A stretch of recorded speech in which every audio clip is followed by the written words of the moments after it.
Hello again, everyone. Edwin Learnard back once again. In this YouTube astrological segment, I'm going to be dissertating and talking about a pretty famous person right now's natal chart. And the name of the person is Richard Sherman.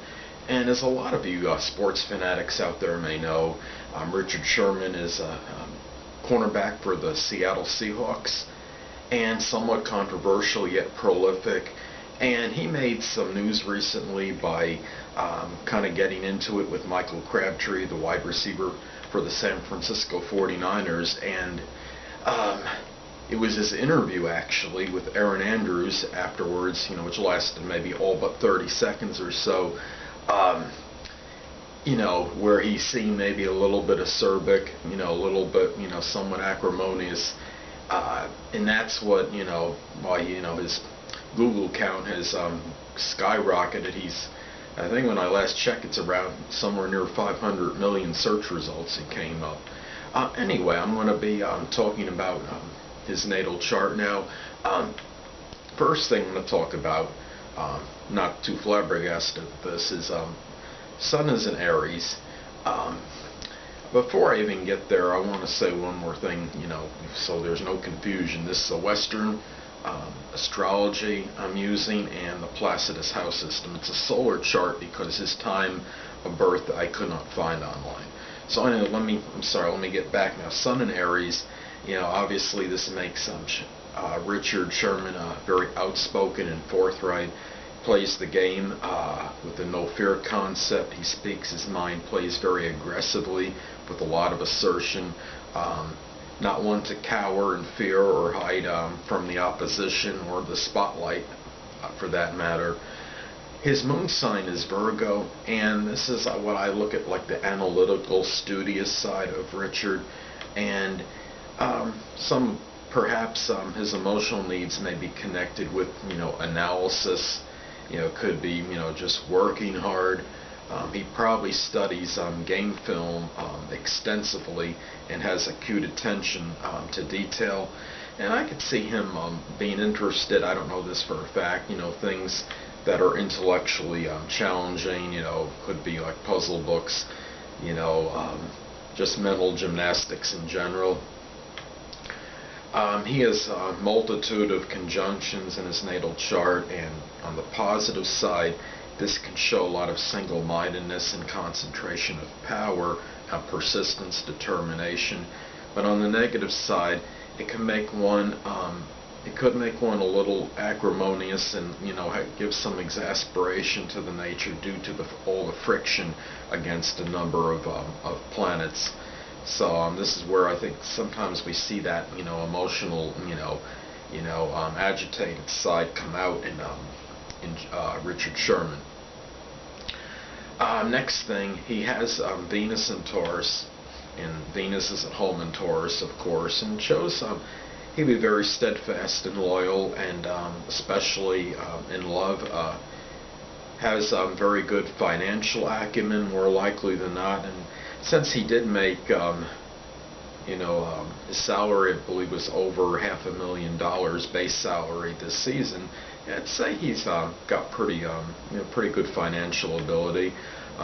Appreciates and likes tangible assets. Can be acquisitive and fond of possessions and material items. Can be very earthy and demonstrative. Majority of his aspects are sextiles and trines, and this can be very auspicious. It can indicate that he has a lot of natural ability and talent to accomplish things with not much obstructions or opposition. However, on the negative side, it could make one complacent and self-satisfied, and Richard Sherman, obviously, I'm sure he remembers that, a lot of times hard work and, painstaking effort has to come into things to be successful. Another thing, he has a grand earth trine in his natal chart, and this could give much pragmatism and practicality, deliberate, systematic in his actions. He could have very good economical ability,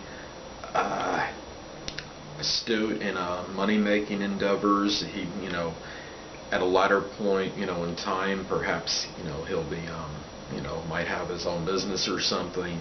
Um, on the negative side, sometimes people that have, the grand earth trine might lack in enterprise and initiative, but considering his sun sign is Aries, and, it tells me, and he might possibly have Aries rising. I don't know because I don't know the time, like I stated before. He obviously, I think this makes up for the, possible lack of initiative description based on the grand earth trine. Anyway, next thing I noticed, I thought stood out to me in his horoscope, he has a Mercury conjunct the North Node in his chart. And this could be somebody that feels, on a mission maybe to convey their thoughts and can do this readily, enjoys assimilating knowledge, can often verbalize, their feelings, very eloquently, could exhibit very good leadership capability.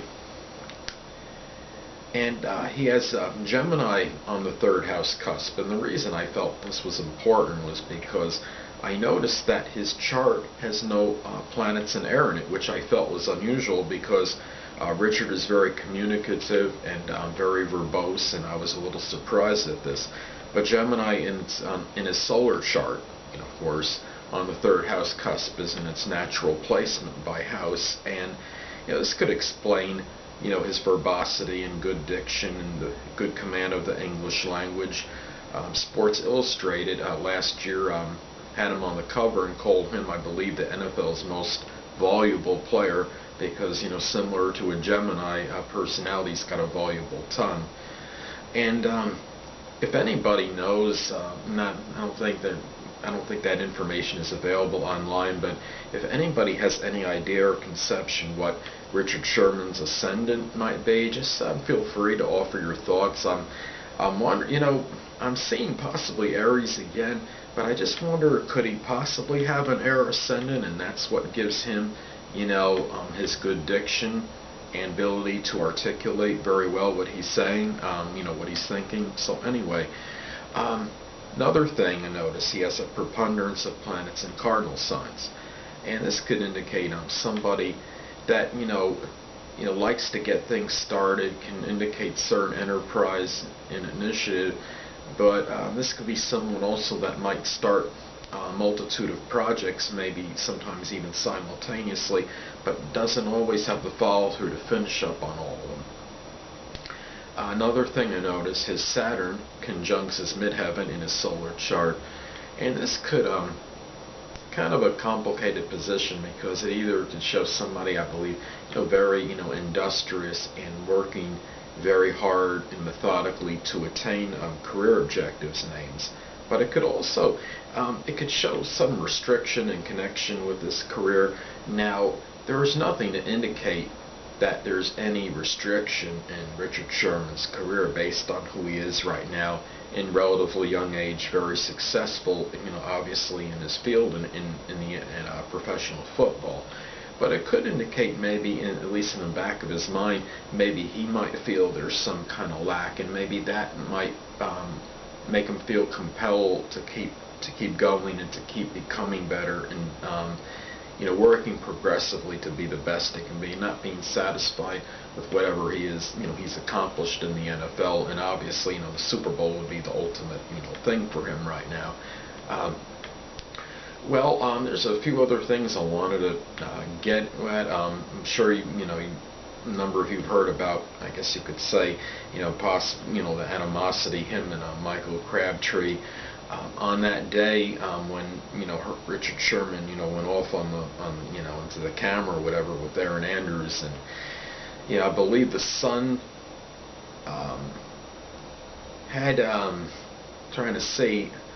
trying to remember what it was exactly. I'm sorry. I believe the transiting Sun at that time had conjuncted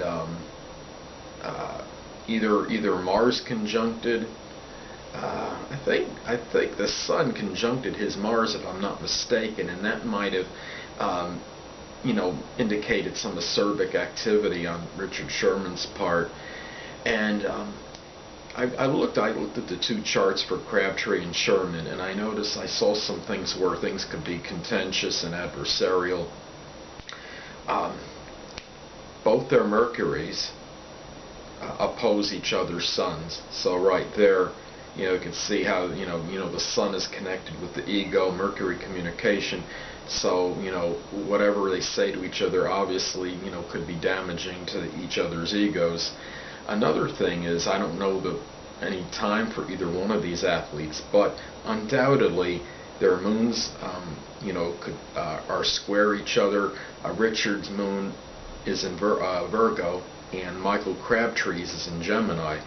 So I'm thinking maybe the moon in Gemini that don't like to stay on subjects too long, could be exasperated by Richard's moon in Virgo with the judgmental ability to be judgmental and to analyze and criticize, and that might get on Crabtree's nerves right there. Another thing I want to get at before I head out is that I looked at the Super Bowl date, and it looks like it could be very auspicious and providential for Richard Sherman. The transiting sun, the sun in Aquarius, is going to sextile Richard's natal sun. I believe Richard Sherman's progressed sun is making a close conjunction with his natal Jupiter, which looks pretty promising for him. Transiting Venus will be conjunct Richard's midheaven, so that's something as far as notoriety and possible gain in the public eye on that on this particular day. But we might see a little more emotional communication out of Richard, because the transiting moon will be in Pisces, will be conjunct Richard's natal Mercury in Pisces. So expect a little more emotional communication from Richard possibly on this day. And he might really do something spectacular on this day, but at the same time, I am picking the Denver Broncos to win the Super Bowl. This has nothing to do with any astrological prediction. This is just me basing it on just the fact that I'm a football fanatic, and I just think the Broncos, in virtue of Peyton Manning's experience, will prevail, and the team having more experience collectively, Super Bowl experience. The Seattle Seahawks literally have no Super Bowl experience. There's nobody in their roster that has any. So I think I'll go with I'm going to go with the Denver Broncos in a tight one. I'm going to say 23-20 Denver. Well, people, that will conclude this YouTube astrological segment for natal chart of Richard Sherman. And stay tuned next time, where I'll be continuing my series on the chart rulers, or I should say house rulers and in natal chart. Two things I want to get with you on before I head out. Firstly, the stars may impel, but do not compel.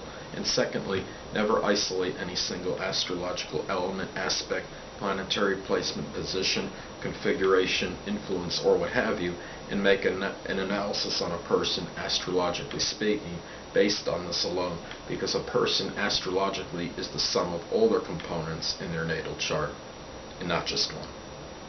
Until next time, people, stay well.